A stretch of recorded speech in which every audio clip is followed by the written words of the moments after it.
बिस्मिल्लाहिर्रहमानिर्रहीम।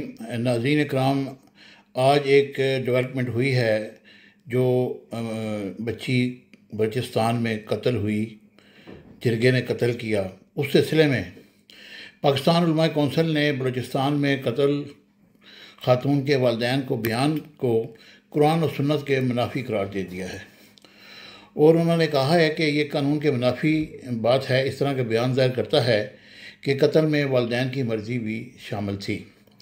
चेयरमैन पाकिस्तान उलमा कौंसिल के जनरल इंटरनेशनल तंजीम हरमैन शरीफैन कौंसल हाफिज़ मोहम्मद ताहिर अशरफी और दूसरे उलमा इकराम ने बयान में कहा है कि रियासत में पाकिस्तान और कानून नाफिज करने वाले अदारों हुकूमत बलूचिस्तान की अदलिया की जिम्मेदारी है कि कत्ल करने वालों और उनके सहूलतकारों के ख़िलाफ़ भी एक्शन लिया जाए।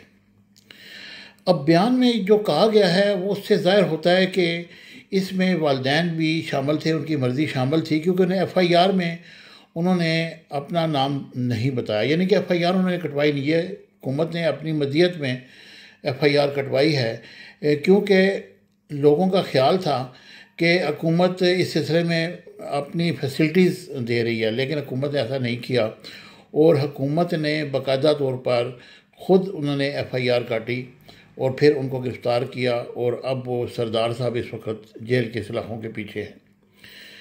और बयान में ये भी उन्होंने उलमा इकराम ने कहा कि ये कुरान और सुन्नत के अहकामात और पाकिस्तान के आइन और दस्तूर के ख़िलाफ़ है और इसे मुकम्मल तौर पर मुस्तरद किया जाता है। शरीयत इस्लामिया में ये हुक्म देती है कि अगर किसी ज़ालिम में कोई भी करीबी अजीज़ भी शामिल हो तो उसको सज़ा मिलनी चाहिए। और उन्होंने इसमें मज़ीद कहा कि वालिदैन के बयान से ये बात वाज़ेह हो रही है कि खातून के कत्ल में वालिदैन की मर्ज़ी शामिल थी, जो कि इंतहाई अफसोसनाक और काबिल मज़म्मत है और इस हवाले से मुकम्मल तहकीकात और मुजरिमों को कैफ़रे किरदार तक पहुँचाने की ज़िम्मेदारी रियासत पाकिस्तान की है और हम उम्मीद करते हैं कि इस हवाले से कोई कोताही नहीं बरती जाएगी। अब ये बयान उन्होंने क्यों दिया? इस मुल्क में जब तक सरदार, वडेरा, चौधरी, मलक, खान ये लोग मौजूद हैं उस वक़्त तक किसी सूरत में भी यहाँ पर कानून की अमलदारी मुमकिन नहीं। ये लोग बाकायदा तौर पर इनको असिस्ट करते हैं क्योंकि इनके कोई भी मामलात हैं जो भी इन लोगों के वो सारे सरदार हल करते हैं।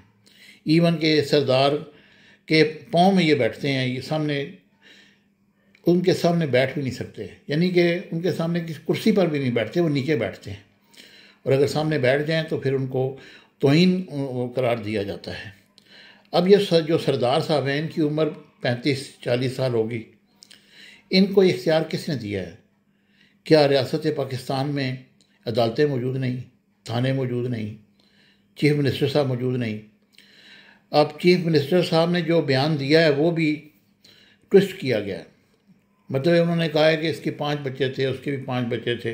बहरहाल इस पर मैं पूरी सैर असल गुफ्तगू कर चुका हूँ, लेकिन जो आज उलमा इकराम ने बयान दिया है हुकूमत को सोचना चाहिए और शरीयत ममदी के मुताबिक इसको स्पेशल मिलिट्री ट्रायल में भेजना चाहिए और ये दहशत गर्दी है। दहशत गर्दी की अदालत में भेजा जाए जिस तरह बाकी मुकदमात के फ़ैसले आप रात के 11 बजे तक बैठ के करते हैं, इसको भी उसी तरीके से सुना जाए और देखा जाए और किया जाए। मुझे उम्मीद है कि मेरी ये वीडियो आपको पसंद आएगी। हमेशा की तरह चैनल को लाइक, शेयर, सब्सक्राइब कीजिएगा। Thank you very much.